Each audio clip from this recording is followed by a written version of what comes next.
Drama के start में हम हमारी हीरोइन वई को देखते हैं जिसे अपने मास्टर से मिलना था। वो आती है तभी यहाँ पर एक ओल्ड मैन भी आ चुके थे, जिनको देखकर वई उनकी पिटाई करने लग गई थी और कहती है कि कौन हो तुम। वो ओल्ड मैन कहते हैं कि मैं ही तुम्हारा मास्टर हूँ। वही तो हैरान हो जाती है कि उसने अपने मास्टर की ही पिटाई कर दी। मास्टर को भी वही पर काफ़ी गुस्सा आ रहा था। वही तो बातें बनाने में एक्सपर्ट थी, इसीलिए कहने लगती है कि क्या आप भी पहले नहीं बता सकते थे मुझे लगा कि कोई बुढ़ा प्रिटेंड कर रहा है मास्टर बनने का। मास्टर कहते हैं कि अब मुझे तुम्हें बताना होगा कि नॉर्मल लाइफ कैसी होती है। वो मैजिक करते हैं और कहते हैं कि तुम्हें वहाँ जाना है जहाँ तुम्हारी ज़रूरत है। जो सुनकर वही कहती कि कोई बात नहीं, आप मेरे साथ गलत तो कर रहे हो लेकिन फिर भी मैं कुछ कहना नहीं चाहती हूँ। दूसरी तरफ हम सैन को देखते हैं जिसके पीछे कुछ गुंडे पड़े हुए थे, वो उसको मारना चाहते थे। सैन कहता है कि मुझे जाने दो, तुम्हें कितने पैसे चाहिए मैं तुम्हें दे दूंगा। जो सुनकर वो बंदा कहता है कि वैसे तुम्हारा ऑफर तो अच्छा है लेकिन मैं तुम्हें छोड़ नहीं सकता हूँ। तभी यहाँ पर वही आ जाती है और उन्हें सबक सिखाती है। वो उस बंदे के ऊपर ही खड़ी थी। बेचारा कह रहा होता है कि मुझे छोड़ दो, लेकिन वही तो अपना इंट्रोडक्शन देने लगी थी। वो बंदा कहता है कि क्या तुम इसकी हेल्प करने के लिए आई हो। वही कहती है कि तुम्हें पता भी है कि मैं हूँ कौन, तुम ऐसे किसी को हर्ट नहीं कर सकते हो। फिर क्या था, वही सभी की पिटाई करने लग गई थी। वो किसी को नहीं छोड़ती है। देन वो सैन के पास जाती है। सैन को थोड़ा थोड़ा होश तो था लेकिन वो वही का फेस ठीक से नहीं देख पाता है। वही सैन को देख के कहती है कि अब तुम सेफ हो। सैन कहता है कि तुम मेरे साथ रहो। वही सोचती है कि क्या ये अमीर है, और मेडिसिन सैन को पिलाने लगी थी। लेकिन सैन मेडिसिन पी नहीं रहा था। फिर क्या था, वही उसे किस करके मेडिसिन देती है। सैन के बॉडीगार्ड भी वहाँ पर आ चुके थे, जो देखकर वही वहाँ से चली जाती है और कहती कि हम फिर मिलेंगे। तभी वही को उसके डैड का कॉल आता है, जल्दी से घर पर आ जाओ। वही अपने घर आती है तो देखती है कि डैड काफ़ी गुस्सा करने वाले थे, लेकिन वही उनका मुंह बंद कर देती है और कहती है कि आपको फालतू का कुछ भी नहीं कहना चाहिए मुझसे, चुपचाप आप मुझे पैसे दे दो। इस टाइम हम कहती है कि तुम्हें लू फैमिली में शादी करनी होगी। पता है लू फैमिली सिटी की सबसे पावरफुल फैमिली है, बस वो डिसेबल है। तुम्हें तो खुश होना चाहिए, कितना अच्छा रिश्ता तुम्हारे लिए लेकर आए हैं हम। जो सुनकर वही कहती है कि मैं ये खुशनसीबी डिंग को देना चाहूँगी। डिंग कहती है कि नहीं, मैं ऐसे लड़के से शादी नहीं कर सकती जो डिसेबल हो। वही कहती है कि तो फिर स्टेप मॉम आप ही शादी कर लो ना। स्टेप मॉम कहती है कि क्या बकवास किए जा रही हो। वही कहती कि मैं किसी से शादी नहीं करने वाली। स्टेप मॉम कहती है लेकिन हमने तो पैसे ले लिए हैं ना। डैड कहने लगते हैं कि तुम्हें शादी तो करनी ही होगी। वही कहती है कि कहा ना नहीं करूँगी। टीन कहती कि सोचो ना, तुम्हारे मॉम के एसेस अभी भी हमारे पास हैं। वही कहती कि ठीक है, मैं शादी के लिए रेडी हूँ। वो जाते हुए भी अपने डैड को गिरा देती है और कहती है कि डैड दिखाई नहीं देता क्या आपको। डैड तो रोने ही लगे थे। देन इधर सैन अपनी कंपनी में आता है। असिस्टेंट कहता है कि आपकी मॉर्निंग वॉक बाकी है, हम चले क्या। सैन असिस्टेंट को कहता है कि जिसने मुझे बचाया था उसके बारे में पता लगाओ। असिस्टेंट को तभी एक कॉल आता है और सैन पीछे जा रहा था लेकिन जैसे तैसे बच जाता है। असिस्टेंट कहता है कि आप ठीक तो हो ना। सैन जैसे ही गुस्सा करने वाला था, असिस्टेंट सैन को फ़ोन पकड़ा देता है। ग्रैंडमा कहती है कि मैंने तुम्हारी शादी फिक्स कर दी है, तुम रेडी रहो उस लड़की से मिलने के लिए। सैन कुछ कह ही नहीं पाता और उसकी तबीयत खराब हो गई थी, जो देख के असिस्टेंट कहता है कि आप ठीक तो हो ना। सैन कहता है कि उस लड़की के बारे में पता लगाओ जल्दी से। इधर वही अपने न्यू क्लाइंट के पास आ रही थी। वो उसको गिरा देती है गलती से और कहती है कि फेस को देख के ही लग रहा है कि तुम्हें कुछ हुआ है। वो बंदा कहता है कि किसी भी हाल में मुझे ठीक कर दो ना। जो सुनकर वही कहती कि हाँ क्यों नहीं, लेकिन पैसे लगेंगे। वो बंदा कहता है कि कितने चाहिए, मैं रेडी हूँ देने के लिए। वही मैजिक से उस बंदे को ठीक कर देती है। वो कहता है कि मैं आपको क्या कहकर बुलाऊं। वही उसे अपना फेक नेम वेनी बता देती है। बाद में वो बाहर आती है और सोचती है कि शादी तो मैं नहीं कर सकती हूँ, उस बंदे से मिलकर मुझे एंगेजमेंट कैंसिल करनी होगी। तभी एक ग्रैंडमा का बैग कोई चुराने वाला था, जो देखकर वही उस बंदे की पिटाई कर देती है और कहती कि यहाँ से चले जाओ वरना हॉस्पिटल जाना पड़ जाएगा। वही बाद में बैग ग्रैंडमा को देते हुए कहती कि आप ठीक तो हो ना। ग्रैंडमा कहती है कि मैंने तुम्हें कहीं तो देखा है। वो कहती कि अरे तुम तो वही हो जिससे मेरे पोते की शादी होने वाली है। ग्रैंडमा अपना जेट पेंडेंट निकालते हुए कहती है कि अब ये तुम ही रखो। वही कहती है कि इसकी क्या ज़रूरत है। ग्रैंडमा कहती कि तुम मेरी ग्रैंड डॉटर इन लॉ हो, इतना तो बनता है, मुझे तुम पसंद आई। अब शादी तुम्हें जल्दी करनी होगी मेरे पोते से। वही को सैन के असिस्टेंट का कॉल आता है, जो कहते हैं कि अब जल्दी से यहाँ पर आ जाइए, आपकी हेल्प चाहिए।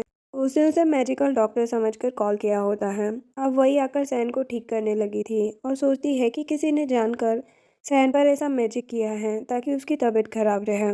वही असिस्टेंट से कहती है कि पहले पैसे चाहिए होंगे। असिस्टेंट कहता है कि हाँ क्यों नहीं, वो पैसे दे देता है। फिर वही मैजिक करने लगी थी। असिस्टेंट कहता है कि क्या हुआ। वही कहती कि पानी लेकर आओ। वो पानी में कोई नोट मिलाती है और सैन को पिलाने वाली थी, लेकिन सैन वही का हाथ पकड़ लेता है। वही कहती कि इससे तुम ठीक हो जाओगे। असिस्टेंट कहता है कि हाँ ये मैजिकल मास्टर है। वही कहती कि सही कहा। सैन कहता है कि तुम किसी पर भी यकीन कर लेते हो, ये कोई स्कैमर भी तो हो सकती है। असिस्टेंट कहता है कि ऐसा नहीं है। वही सैन को पानी पिला रही थी, लेकिन वो पीता नहीं है और सारा पानी वही के फेस पर आ चुका था। अब तो वही को गुस्सा आ जाता है। वो कहती कि आज के बाद मैं तुमसे नहीं मिलने वाली। असिस्टेंट कहने लगता है कि वो सच में मैजिकल डॉक्टर है। सैन कहता है कि बकवास ना करो। तभी सैन को ग्रैंडमा का मैसेज आता है। वो कहती है कि आज मैं तुम्हारी फियांसे से मिली, वो बहुत ही ज़्यादा काइंड है, मैंने उसको जेट पेंडेंट भी दिया है। अब सैन के पास भी उसकी फियांसी का नंबर आ चुका था। वो मैसेज करता है कि मुझे तुमसे मिलना है। वही कहती है कि हाँ मुझे भी तुमसे मिलना है, ताकि मैं एंगेजमेंट तोड़ सकूं। सैन असिस्टेंट से कहता है कि गिफ्ट प्रिपेयर करूं, क्योंकि मैं अपनी फियांसी से मिलने वाला हूं। असिस्टेंट सोचता है कि क्या बात है। अब यहाँ बहुत सारी ज्वेलरी लेकर सैन अपनी फियांसी से मिलने आता है। असिस्टेंट कहता है कि बॉस पता नहीं था आप इतने रोमांटिक हैं। सैन कहता है कि मैं तो इस एंगेजमेंट को तोड़ने आया हूँ, मुझे किसी से शादी नहीं करनी है। जो सुनकर असिस्टेंट कहता है फिर इतने गिफ्ट कौन देता है। सैन कहता है कि वो सब छोड़ो, उस लड़की के बारे में पता लगाओ ना जिसने मुझे बचाया था। अब सैन को लेकर असिस्टेंट प्राइवेट रूम में आता है। यहाँ पर वही भी आ चुकी थी, जो सोचती है कि आज मैं तुमसे मिलूंगी और शक्ल बिगाड़ दूंगी तुम्हारी। वो भी एक प्राइवेट रूम में आती है। यहाँ पर सैन के पास वेटर भी आ चुकी थी उसे ऑर्डर लेने के लिए, लेकिन तभी असिस्टेंट कहता है कि कंपनी में कुछ प्रॉब्लम हो चुकी है तो हमें जाना होगा। इधर एक लड़का ओल्ड लेडी के साथ था और कह रहा था कि मुझे कार और घर भी चाहिए। ओल्ड लेडी कहती है कि तुम्हें जो चाहिए मिल जाएगा, लेकिन मेरे साथ रातों में रहना होगा। ये बात वही ने भी सुन ली थी। वो कहती कि वाह, पता नहीं था कि आज ये भी देखने को मिलेगा। और कहती कि मैं यहाँ गलती से आ गई थी। ओल्ड लेडी कहती है कि तुम मुझे डिस्टर्ब कर रही हो, निकलो यहाँ से। वही कहती कि हाँ क्यों नहीं। वो बाहर आकर सैन को मैसेज करती है। सैन कहता है कि मुझे कुछ इंपॉर्टेंट काम आ चुका था, इसलिए बाद में मिलेंगे। वही कहती कि हाँ तो मैं कौन सी फ्री हूँ। वही जब घर जाती है तो लू ग्रुप के बॉडीगार्ड वही के लिए बहुत सारे गिफ्ट लेकर आए थे। ये देखकर तो वही हैरान हो जाती है। तभी यहाँ डिंग आती है और कहने लगती है कि क्या बात है, इतने सारे गिफ्ट आए हैं। वही कहती कि हाँ क्योंकि मेरा होने वाला हस्बैंड बहुत रिच है ना। तभी डिंग एक ईयरिंग को देखती है और कहती कि ये मुझे चाहिए। वही कहती कि नहीं मिलने वाले। तो स्टेप मॉम आकर कहने लगती कि इतनी सारी ज्वेलरी है, एक दे दो ना डिंग को। वही कहती है कि मैं कहाँ मना कर रही हूँ, वो शादी कर ले और ये सारा डिंग का होगा। जो सुनकर डिंग कहती है कि तुम पैसे के पीछे पागल हो, लेकिन लू ग्रुप का प्रेसिडेंट बहुत जल्दी मर जाएगा। इधर यो जो कि सैन का एनिमी था, उसको पता चलता है कि एक और प्रोजेक्ट सैन के पास पहुंच चुका है। उसे काफ़ी ज़्यादा गुस्सा आ रहा था। तभी रूबी आकर कहती है कि आप गुस्सा क्यों कर रहे हो। योयो कहता है कि मैं क्या करूं, एक भी न्यू डील मुझे नहीं मिल रही है। रूबी कहती है कि मैं हूं ना सब ठीक करने के लिए। योयो कहता है कि क्या कहना चाहती हो तुम। वो कहती है कि सैन को अपने प्यार में फंसाकर मैं उससे सब कुछ ले लूंगी। देन कंपनी के बाहर वही भी आई हुई थी। तभी उसको मैसेज आता है सैन का कि क्या तुम फ्री हो, हम मिलते हैं। असिस्टेंट वही को देख के कहता है कि क्या तुम मेरे प्रेसिडेंट से मिलने आई हो। वही कहती कि नहीं, यहाँ मैं अपने फियांसे से मिलने के लिए आई हूँ। दूसरी तरफ सैन ने मैसेज कर दिया था कि हम कॉफ़ी शॉप पर मिलते हैं। यहाँ पर रूबी सैन के पास आकर कहती है कि तुम ये कॉफ़ी पी लो ना। सैन कहता है कि तुम यहाँ से जा सकती हो। रूबी कहती है कि क्या तुम शादी करने वाले हो। सैन कहता है कि नहीं, ये सब फेक न्यूज़ है। जो सुनकर रूबी कहती कि वही तो, मेरे अलावा तुम किससे शादी करोगे। क्योंकि रूबी सैन को बचपन से जानती थी। वो कहती कि चलो अब कॉफ़ी पी लो ना। सैन कहता है कि तुम तो पीछे ही पड़ गई हो, और कॉफ़ी पी लेता है। ये देख के रूबी स्माइल करती है, क्योंकि उसमें उसने मेडिसिन मिलाई हुई थी। यहाँ पर वही कहती है कि मैं चलती हूँ। असिस्टेंट कहता है कि नहीं, तुम नहीं जा सकती हो, पहले प्रेसिडेंट से मिल लो। वही कहती कि उस कमीने को तो मुझ पर भरोसा ही नहीं है ना, इसलिए मैं नहीं मिलने वाली तुम्हारे प्रेसिडेंट से।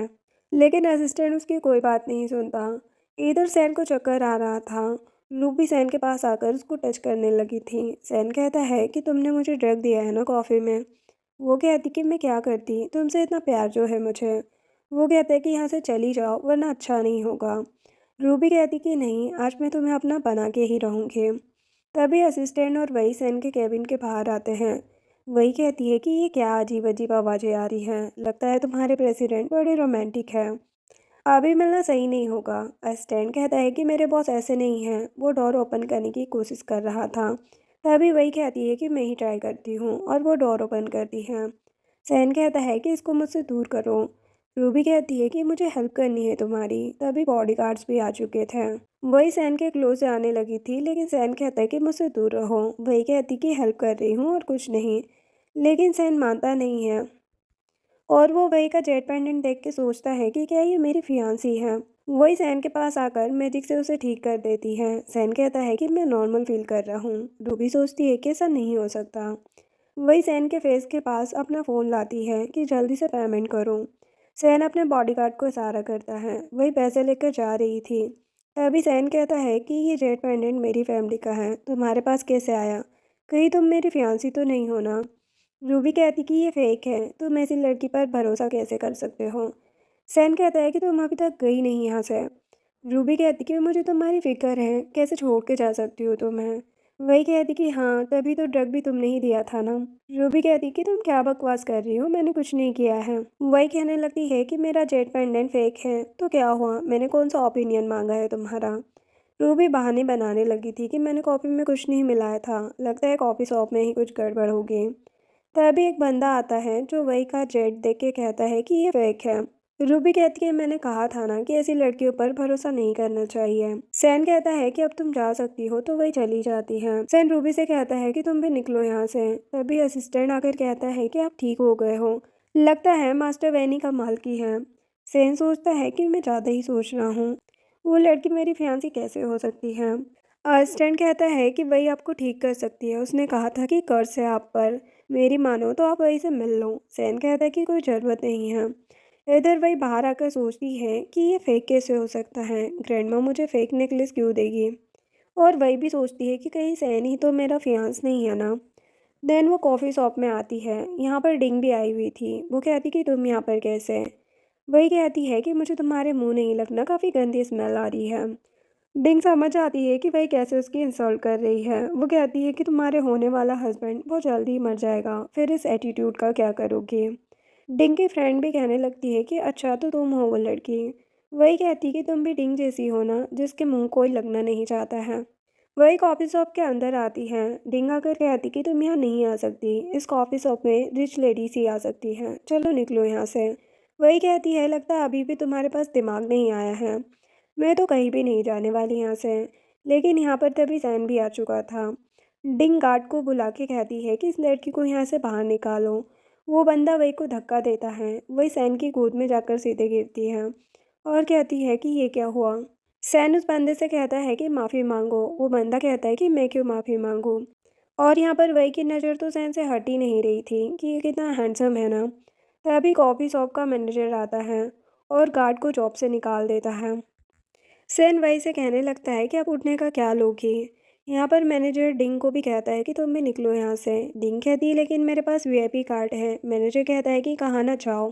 डिंग जा रही थी तभी गिर जाती है। वही कहती कि सच में तुम कितनी गिरी हुई हो ना। बाहर आकर डिंग की फ्रेंड कहती है कि सेन डिसेबल है तो क्या हुआ, कितना हैंडसम है वो। कार में आकर डिंग सोचती है कि वही ने जो जेट पेंडेंट पहना है, कहीं उसे पता तो नहीं चल गया ना कि वो नकली है। एक्चुअल में डिंग ने ही वही का रियल नेकलेस ले लिया था और फेक पेंडेंट रख दिया था। उसके बाद सैन वही से पूछता है कि तुम यहाँ क्या कर रही हो। वही कहती कि मैं अपने फियांसे से मिलने आई हूँ। सैन सोचता है कि कहीं यही तो मेरी फियांसी नहीं है। तभी सैन की तबीयत खराब हो जाती है। सैन के घर पर वही सैन का मैजिक से ट्रीटमेंट कर रही थी। इधर रूबी योयो के पास आकर कहती है कि सैन को एक लड़की ने ठीक कर दिया था। योयो कहता है कि ऐसा नहीं हो सकता, आगे कहीं मैंने जो प्लान किया है वो बिगड़ ना जाए। इधर फिर से वही सैन का फेस देखने लगी थी। सैन कहता है कि क्या कर रही हो। वही कहती कि तुम्हारी हेल्प, और वो उसे एक मेडिसिन खिला देती है। सैन कहता है कि ये क्या खिला दिया। वो कहती है कि ठीक लगेगा इससे। वो सोचता है कि हाँ ठीक तो लग रहा है। वही सोचती है कि इस सैन के चक्कर में तो मैं अपने फियांसे से एंगेजमेंट तोड़ना भी भूल ही गई थी। वो उसे मैसेज करती है। सैन को फिर से डाउट होता है कि वही ही तो कहीं वो लड़की नहीं है। यहाँ पर वही को भी सैन पर डाउट हो रहा था, इसीलिए वो कॉल करती है। लेकिन पता चलता है कि सैन उसका फियांस नहीं है, क्योंकि सैन का मोबाइल नहीं बजता। वही सोचती है कि मैं कुछ ज़्यादा ही सोच रही हूँ, लेकिन एक्चुअल में असिस्टेंट का मोबाइल उसके पास होता है। असिस्टेंट ने उसे बात करने के लिए दिया था।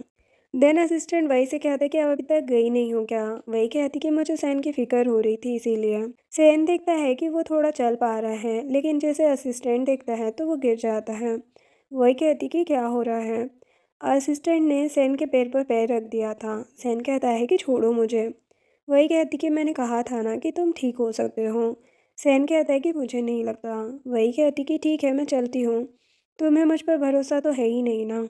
सैन कहता है कि नहीं तुम कहीं नहीं जा सकती हो। वही कहती कि ठीक है। असिस्टेंट कहता है कि आपको जितने पैसे चाहिए उतने मिल जाएंगे, लेकिन आप मेरे बॉस को ठीक कर दो। तो वही पैसे का सुनकर बहुत ज़्यादा खुश हो जाती है और अपना मैजिक ट्राई करने लगती है। वो कहती है कि अपना शर्ट निकालो। सैन कहता है कि नहीं मैं ऐसा नहीं करने वाला, लेकिन वही सैन का शर्ट निकालने के लिए ही कहे जा रही थी। इधर ग्रैंडमा भी आ चुकी थी। मैट कहती है कि बॉस किसी लड़की के साथ आए हैं। ग्रैंडमा कहती है कि क्या उसकी एंगेजमेंट हो गई है फिर भी किसी लड़की के साथ है। ग्रैंडमा सैन के रूम के बाहर आती है तो आवाज़ सुनकर कहती है कि कुछ अजीब आवाज़ आ रही है और स्टैन कहता है कि आप अंदर नहीं जा सकती हो। यहाँ पर वही सैन का ट्रीटमेंट कर रही थी। ग्रैंडमा कहती है कि अब मैं होल्ड हो चुकी हूँ फिर भी मुझे ये सब देखना होगा क्या? वही बाहर आती है लेकिन कोई बाहर नहीं था। असिस्टेंट कहता है कि वो मेट थी, जा चुकी है। वैसे बॉस कब तक ठीक हो जाएंगे? वही कहती है कि कुछ ट्रीटमेंट के बाद ही वो चलने लगेगा। जिसके बाद वही कुछ सामान लेकर आती है। सैन कहता है कि तुम कितना ट्रीटमेंट करने वाली हो? वही कहती है कि जितना लगेगा उतना तो करना ही पड़ेगा ना। यहाँ पर सैन की हालत तो ट्रीटमेंट से पतली हो गई थी, लेकिन बेचारा क्या ही कहता। दूसरी तरफ यो अपना मैजिक कर रहा था ताकि सैन ठीक न हो पाए। वो सोचता है कि ये नहीं हो सकता, सैन मैं तुम्हें बर्बाद कर दूंगा। वो मैजिक कर रहा होता है लेकिन यहाँ पर वही को भी ये बात पता चल जाती है। वो सोचती है कि अच्छा अटैक कर रहा है। वही भी अपना मैजिक यूज़ करने लगी थी। यो को पता चल जाता है कि अब सैन ठीक हो गया है। सैन कहता है कि अब मैं ठीक हो गया हूँ क्या? वही कहती कि हाँ। सैन अब चलने लग गया था। वो बहुत खुश हो जाता है लेकिन तभी तबीयत बिगड़ने लगी थी उसकी। वही कहती है कि तुम्हें पूरी तरह से ठीक होने के लिए एक जेड चाहिए होगा। वो मिलना काफ़ी मुश्किल है क्योंकि वो ड्रैगन ब्लड जेड है। सैन कहता है कि कितने पैसे चाहिए वो बताओ। वही कहती है कि मैं बोल रही हूँ कि मिलना मुश्किल है लेकिन हम ट्राई करेंगे। सैन कहता है कि तुम कहाँ जा रही हो? वही कहती है कि अब मैं तुम्हारे साथ तो नहीं रह सकती ना। वो बाहर आती है तो उसको एक फ्लावर पॉट मिलता है जिससे ब्लैक मैजिक की वाइब आ रही थी। सैन कहते हैं कि क्या हुआ? वही कहती है कि ये किसने दिया है, इसको बाहर फेंक दो। वो कहते हैं कि ये तो मेरे डैड लाए थे। वही कहती कि ठीक है लेकिन इससे बैड वाइब्स आ रही है। अस्टैन कहता है कि मैं इसे यहीं पर फेंक देता हूँ। जो सुनकर वही कहती कि ऐसा मत करो, बाहर जाकर फेंक दो। सैन कहता है कि मैं ठीक तो हो जाऊंगा ना। वही कहती है कि कितनी बार पूछने वाले हो ये तुम। सैन कहता है कि मुझे तुम्हारा नंबर चाहिए। वही उसे अपना न्यू नंबर देती है। बाहर ग्रैंडमा वेट कर रही थी कि कौन है जो मेरे पोते के साथ थी बेडरूम में। वही को देख के ग्रैंडमा खुश हो जाती है और कहती है कि तुम सैन के साथ थी। वही कहती है कि हाँ मैं ही थी। ग्रैंडमा कहती है कि फिर तो तुम दोनों के बीच कुछ हुआ होगा ना। वही को लगता है कि शायद ट्रीटमेंट की बात कर रही है, इसलिए कहती है कि सैन ठीक से कोऑपरेट नहीं कर पाता। ग्रैंडमा सोचती है कि मेरा पोता होकर स्ट्रेंथ क्यों नहीं है इसमें। ग्रैंडमा असिस्टेंट को कॉल करके कहती है कि आज मेरी बहू मिलने आई थी तो क्या हुआ था। असिस्टेंट कहता है कि वो उसकी फियांसी नहीं आई थी। ग्रैंडमा सोचती है लगता है मुझे सैन को स्पेशल सूप देना होगा। इधर वही घर आती है तो देखती है कि उसकी मॉम की फोटो को डिंग डस्टबिन में डाल रही है। वही को गुस्सा आ जाता है लेकिन डिंग तो वही को परेशान करना चाहती थी। वही कहती है कि माफ़ी मांगो अभी। डिंग कहती कि नहीं मैं कोई माफ़ी नहीं मांगने वाली। वही कहती है कि मैं लास्ट बार बोल रही हूँ माफ़ी मांगो, लेकिन डिंग सुन ही नहीं रही थी। तो वही उसको ही डस्टबिन में फेंक देती है और कहती है कि मैं तुम्हें अब बताती हूँ कि मैं क्या कर सकती हूँ। अब डिंग की तो हालत ख़राब हो गई थी। वही कहती कि जल्दी करो मैं वेट कर रही हूँ। डिंग माफ़ी मांगने लगी थी। वही कहती कि सुनाई नहीं दे रहा है, जरा ऊंचा बोलो। फिर क्या था, डिंग बार बार माफ़ी मांगती है। वही कहती है कि अब से मेरे रूम से दूर ही रहना। तभी स्टेप मॉम आती है और कहती कि बेटा तुम ठीक तो हो ना। डिंग को तो काफ़ी ज़्यादा गुस्सा आ रहा था। मोम कहती है कि वही की शादी जिससे होने वाली है वो बहुत जल्दी मर जाएगा, बाद में लू फैमिली का सब कुछ हमारा ही होगा। डिंग कहती कि फिर बताऊंगी मैं उस वही को। वही अपने रूम में आती है तभी सैन का मैसेज आता है, नेक्स्ट डे इवेंट होने वाला था। वही को सैन के साथ इवेंट में जाना था। वो ईयरिंग देखती है जो डिंग को पसंद आए थे। फिर क्या था, अब उसे दिखावा तो करना ही था ना। मॉर्निंग में सैन जा रहा था। ग्रैंडमा कहती है कि क्या तुम मेरी बहू से मिलने जा रहे हो? सैन कहता कि नहीं थोड़ा काम है। ग्रैंडमा कहती कि ठीक है, ये सूप पी लो फिर चले जाना। सैन सूप पी लेता है। सैन वही के घर तक भी जाता है वही को पिक करने के लिए। वही देखती है कि सैन को गर्मी लग रही है। वो कहती कि तुम्हें तो फीवर है। सैन समझ चाहता है कि सूप में कुछ तो मिला हुआ था। तभी कार रुकती है और वही गलती से सैन को किस कर देती है। सैन ने भी वही को पकड़ लिया था। असिस्टेंट सोचता है कि क्या क्या देखना पड़ रहा है। वही ने सैन को बेहोश कर दिया था। वही कहती है कि इसे ड्रग दिया गया था। बाद में वही इवेंट में जाती है। वहाँ पर उसे रूबी मिलती है। रूबी कहती कि तुम्हारी जैसी गरीब लड़की यहाँ पर क्या कर रही है। वही रूबी का हाथ पकड़ के कहती कि अपना हाथ संभाल के रखो वरना ठीक नहीं होगा। रूबी कहती कि मैं सैन की चाइल्डहुड स्वीटहार्ट हूँ, वो मुझसे ही शादी करेगा। वही कहती है कि सैन की फियांसी है ना, वो तुम्हारी जैसी लड़की से शादी क्यों ही करेगा। रूबी को तो गुस्सा आ जाता है। वो कहती है कि इस लड़की को यहाँ से बाहर फेंक दो। लेकिन वही सभी पर मैजिक कर देती है। रूबी और सभी की हालत खराब हो गई थी लेकिन वही इंजॉय कर रही थी। तभी सैन और असिस्टेंट आ जाते हैं। दोनों ही डर जाते हैं। सैन कहता है कि क्या ये तुमने किया है। वही कहती है कि हाँ, मेरे अलावा इतना कमाल का काम कौन ही कर पाएगा। तभी असिस्टेंट वही के इयररिंग देखता है। वो पूछता है कि आपके पास ये कैसे आए। वही कहती कि मेरे फियांस ने दिए हैं। असिस्टेंट कहता है कि ये तो मैंने सैन की फियांसी को भी दिए थे। कहीं तुम दोनों की ही तो एंगेजमेंट नहीं हुई है। वही कहती कि क्या बकवास कर रहे हो, ऐसा कुछ भी नहीं है। रूबी जब नॉर्मल होती है तो सोचती है कि मैं नहीं छोड़ने वाली इस वही को। इवेंट के अंदर बहुत सारे स्टोन थे जो कि काफ़ी एक्सपेंसिव भी थे और नॉर्मल भी। सैन कहता है कि तुम्हें वो जेट मिल जाएगा ना। वही कहती कि हाँ, मेरे लिए ये बड़ी बात नहीं है। वही अपने मैजिक पावर का यूज़ करके एक स्टोन को पसंद करती है जिसकी प्राइस काफ़ी सस्ती थी। स्टैन कहता है कि इसमें से जेट नहीं निकलने वाला। तभी रूबी ने भी ये देख लिया था। वो आकर कहती है कि क्या बात है, तुम्हें ये गार्बेज ही मिला था क्या। ऐसे लो स्टैंडर्ड तुम्हारे ही हो सकते हैं। वही कहती है लगता है अभी जो किया था वो तुम भूल गई हो। सैन रूबी से कहता है कि तुम तो वही के पीछे ही पड़ गई हो। वही कहती कि कोई नहीं, इसमें से जेड ही निकलने वाला है। रूबी कहती है लेकिन तुमने जो स्टोन खरीदा है ना, वो फ्री में भी कोई नहीं लेगा। सभी यही बातें करने लगे थे। तभी वो बंदा आकर कहता है कि इसमें से तो ग्रीन जेड निकला है। असिस्टेंट कहता है कि वही आप तो कमाल हो। रूबी कहने लगती है कि हाँ, लेकिन फिर भी ये इतना एक्सपेंसिव थोड़ी ना है, इससे तो मेरा नेकलेस लिमिटेड एडिशन वाला है। वही रूबी के नेकलेस को ही देख रही थी। रूबी कहती कि चलो एक बेट लगाते हैं, जिसके पास एक्सपेंसिव जेट आएगा उसकी बात मानी जाएगी। मेरा जेट एक्सपेंसिव निकला तो तुम्हें सैन को छोड़ना होगा, लेकिन सबके सामने नील डाउन होकर माफ़ी भी मांगनी होगी। वही कहती कि ठीक है, और तुम्हें अपना नेकलेस मुझे देना होगा। रूबी कहती है कि मेरा नेकलेस तुम्हें पसंद आया है क्या। यहाँ पर जेड मास्टर भी आने वाले थे, जिसको देख के असिस्टेंट तो डर ही गया था कि कहीं वही मैडम की सबके सामने इंसल्ट ना हो जाए। वही कहती है कि ये सब पहले बताना था ना, अब क्या फ़ायदा। तभी यहाँ पर जेड मास्टर आते हैं, जिसको भी ये कंपटीशन के बारे में पता चल चुका था। वही कहती है कि सैन मुझ पर भरोसा रखना। वही अपना मैजिक का यूज़ करके एक यूजलेस स्टोन को लेकर आती है, जो देखकर रूबी कहती है कि तुम अब नील डाउन होने के लिए रेडी हो जाओ। सभी बातें करने लगे थे कि ये वेस्ट स्टोन है। असिस्टेंट कहता है कि मैडम आप एक और बार देख लीजिए क्या करना है। वही कहती है कि नहीं, मेरा ये आखिरी फैसला है। रूबी सबसे एक्सपेंसिव स्टोन लेती है। रूबी कहती है कि अब तुम्हें कोई बचा नहीं पाएगा। रूबी का जेट एक्सपेंसिव था, ये देखकर सभी बातें करने लगे थे कि रूबी से कोई बच नहीं सकता, वो बहुत एक्सीलेंट है। अपनी तारीफ सुनकर रूबी को अच्छा लग रहा था। यहाँ पर वही का भी स्टोन कट किया जाता है, उसमें से कुछ नहीं निकलता है। रूबी कहती कि मैंने तो पहले ही कहा था, चलो अब निकलो यहाँ से। सैन कहता है कि तुम ऐसे वही से बात नहीं कर सकती। रूबी जेड मास्टर को कहती है कि हमने बेट लगाई थी, देखो ना सैन वही को बचा रहा है फिर भी। जेड मास्टर कहते हैं कि रूबी सही कह रही है। वही कहती कि इतनी जल्दी क्या है। वो बंदा कहता है कि इसमें से तो प्रीमियम ग्रीन स्टोन निकला है, जो देखकर सभी हैरान हो जाते हैं। जेड मास्टर कहते हैं कि माफ़ करना भाई, मैं ब्लाइंड हो चुका था। क्या तुम मुझे ये जेट दे सकती हो, मैं तुम्हें 10 मिलियन दूंगा। वही कहती है कि ठीक है।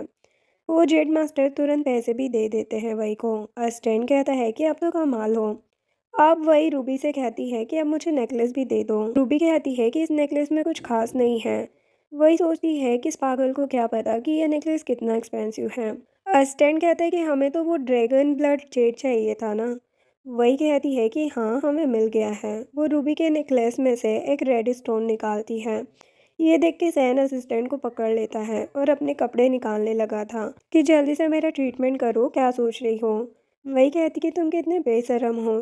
तभी वो उस पर गिर जाती है। असिस्टेंट दोनों के बीच में आकर कहता है कि क्या अब किस होने वाली है।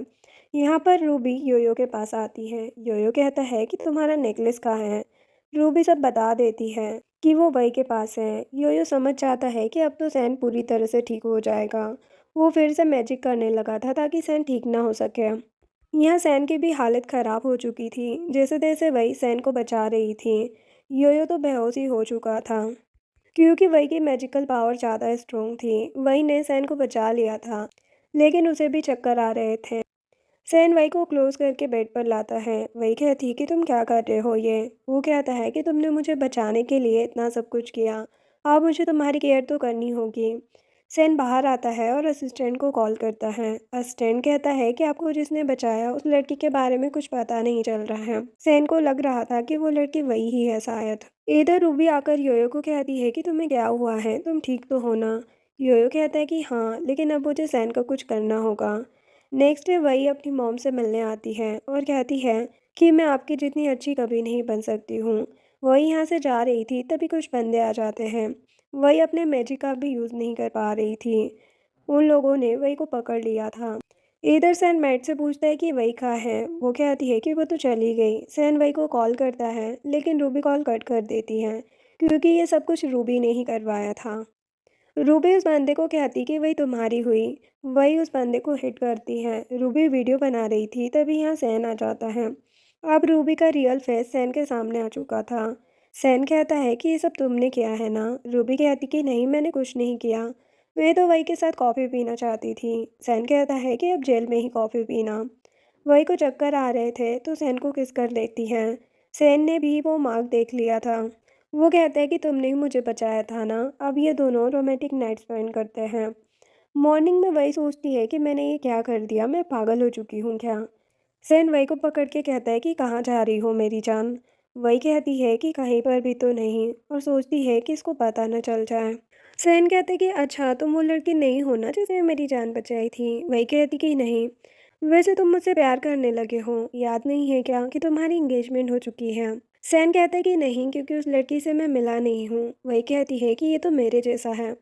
सैन कहता है कि क्या तुम भी एंगेजमेंट तोड़ने वाली हो। वही कहती कि हाँ, क्योंकि मुझे तो एंगेजमेंट करनी ही नहीं थी, वैसे मुझे पैसे पसंद हैं। सैन कहता है कि तुम मुझसे शादी कर लो, मैं बहुत रिच हूँ। वही मना कर देती है। बाद में ग्रैंडमा का कॉल आता है। वो कहती है कि तुम अपनी फियांसी से मिले क्या, जल्दी शादी होने वाली है तुम लोगों की, उससे मिल लो ना। सैन कहता है कि हाँ, मैं बात कर लूँगा। सैन अपनी फियांसी को कॉल करता है। वही भी फ़ोन उठाती है और कहती कि मुझे लोन नहीं चाहिए। सैन सोचता है कि मुझे लगा कि यही मेरी फियांसी है। वही बाहर आकर सोचती है कि मुझे क्या हो गया है, कहीं मुझे सैन पसंद तो नहीं आने लगा। नहीं नहीं, ऐसा नहीं हो सकता है। तभी वही को सैन का कॉल आता है। वो कहते कि मुझे तुमसे मिलना है। वही कहती कि ठीक है। इधर स्टेप मॉम को भी पता चल गया था कि अब सैन ठीक हो गया है। डिंग कहती कि ऐसे कैसे हो सकता है, आपने तो कहा था कि वो बीमार है और जल्दी मरने वाला है। स्टेप मॉम कहती है कि मुझे क्या पता था कि वो ठीक हो जाएगा। डिंग कहती है कि सैन बीमार था, इसीलिए तो वही की एंगेजमेंट करवाई थी। इधर सैन एक रेस्टोरेंट में आता है जहाँ पर वो वही से मिलने वाला था, लेकिन वो जेट पेंडेंट डिंग को पहना हुआ देखकर पूछता है कि क्या तुम ही मेरी फियांसी हो। डिंग भी झूठ बोल देती है कि हाँ, मैं ही वो हूँ। सैन कहता है लेकिन कॉफ़ी शॉप में तो तुम्हें किसी और नाम से ही बुला रहे थे। डिंग कहती है कि हाँ, वो मेरे फ्रेंड्स मुझे ऐसे ही बुलाते हैं। सैन डिंग को कहता है कि मुझे एंगेजमेंट तोड़नी है। डिंग कहती है कि ऐसे तो फ्री में कुछ नहीं मिल सकता है, मुझे 30 मिलियन चाहिए। सैन कहता है कि तुम कुछ ज़्यादा ही बोल रही हो। डिंग कहती है कि पैसे तो देने ही होंगे। सैन कहता है कि ठीक है, जैसा तुम कहो, लेकिन मुझे एंगेजमेंट तोड़ना है किसी भी हाल में। इधर वही वेट कर रही थी सैन का। तभी ग्रैंडमा आकर कहती है कि क्या मेरा पोता तुम्हारे साथ एंगेजमेंट तोड़ना चाहता है। वही कहती कि हाँ, मुझे कह रहा था कि उसके लिए मैं सूटेबल नहीं हूँ। ग्रैंडमा बीमार होने की एक्टिंग करने लगी थी। वही कहती है कि आप तो ठीक लग रही हैं, लेकिन ग्रैंडमा एक्टिंग कर रही थी और कहती कि मुझे हॉस्पिटल ले चलो ना।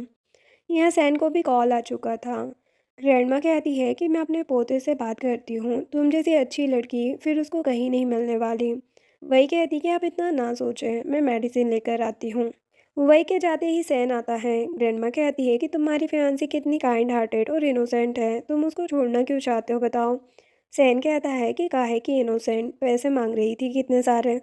लगता है आपकी आँखों का भी चेकअप करवाना होगा। सैन कहता है कि मुझे तो वो पसंद ही नहीं है। इधर हॉस्पिटल रूम के बाहर डिंग भी थी। वही पूछती है कि तुम यहाँ। सैन डोर ओपन करने वाला था, तभी डिंग वही को दूर करके आ जाती है। वही कहती कि क्या हुआ है। डिंग कहती कि हॉस्पिटल से चली जाओ। वही कहती है कि क्यों, क्या ये हॉस्पिटल तुम्हारा है। डिंग वही को मारने के लिए आ रही थी, लेकिन वो गिर जाती है। वही कहती कि अरे देखो तुम्हारा फेस कैसा हो गया है। सेन तभी वही को देख लेता है और कहता है कि तुम हॉस्पिटल में क्या कर रही हो। वही कहती कि मैं किसी के साथ आई थी। डिंग ने भी ये देख लिया था। वो सोचती है कि ऐसे तो नहीं चलेगा।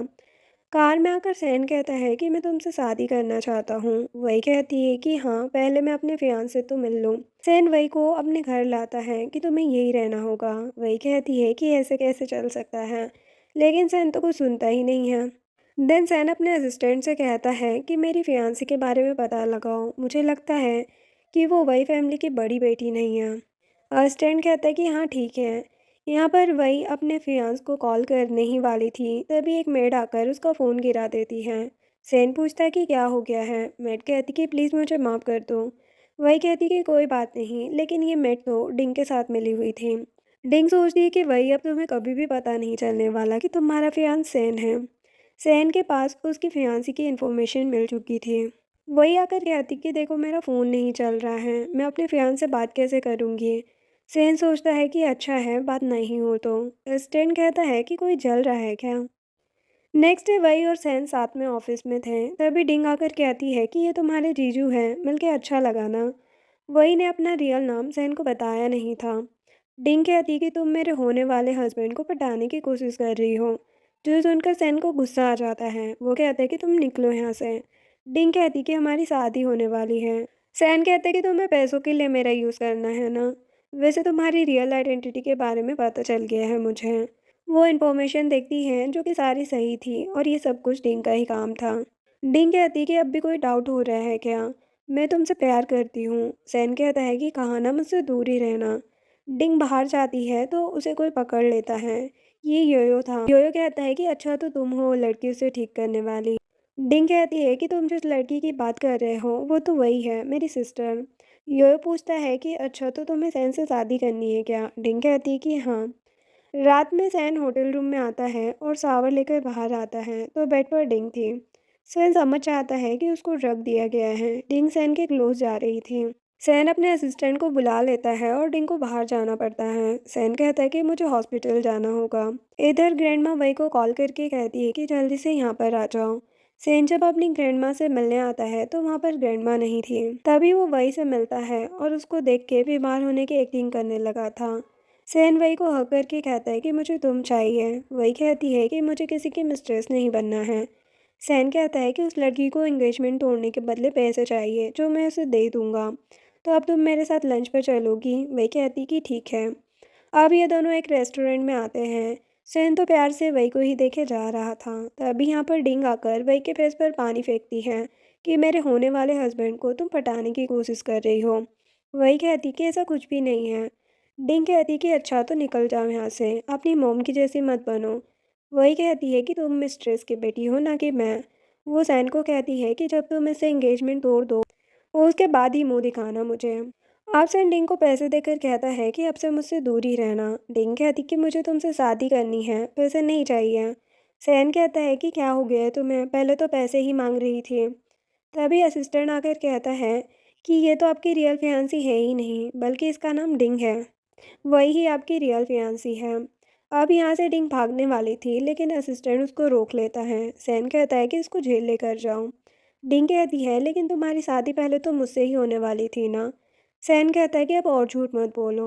बाद में सैन वही के पास आता है। वही कहती है कि मुझे तुमसे कोई बात नहीं करनी है।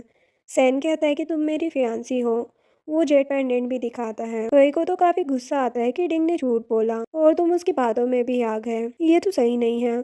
सैन कहता है कि हाँ मैं स्टूपिड हूँ। वो कहती है कि सही कहा। सैन अब वही को मनाने लगा था। तभी सैन को योयो का कॉल आता है जिसने ग्रैंडमा को किडनैप कर लिया था। सैन आकर कहता है कि ग्रैंडमा को छोड़ दो, लेकिन योयो कहता है कि मुझे तुम्हारा लुक ग्रुप चाहिए। वही भी अपनी पावर का यूज़ नहीं कर पा रही थी क्योंकि उसके फेस पर जो पानी डाला था उसमें कुछ मिला हुआ था। योयो वही को हर्ट कर देता है, फिर भी वही योयो का मुकाबला करती है लेकिन बेहोश हो जाती है। बाद में हम देखते हैं कि वही हॉस्पिटल में होती है और सभी वही की फिक्र कर रहे थे। एक मास्टर भी आते हैं जो कि वही को ठीक करने की कोशिश करते हैं। अब जैसे ही वही को होश आता है, उसको सैन दिखाई नहीं दे रहा था, वो बाहर आकर रोने लगी थी। तभी सैन पीछे से आकर कहता है कि मैं ठीक हूँ। ये दोनों में अब नोक-झोंक होने लगी थी। कुछ दिनों के बाद सैन वही को प्रपोज़ करता है और दोनों किस करते हैं और इसी के साथ ये ड्रामा एंड होता है। वीडियो पसंद आई हो तो लाइक, शेयर एंड सब्सक्राइब करें। Thanks for watching.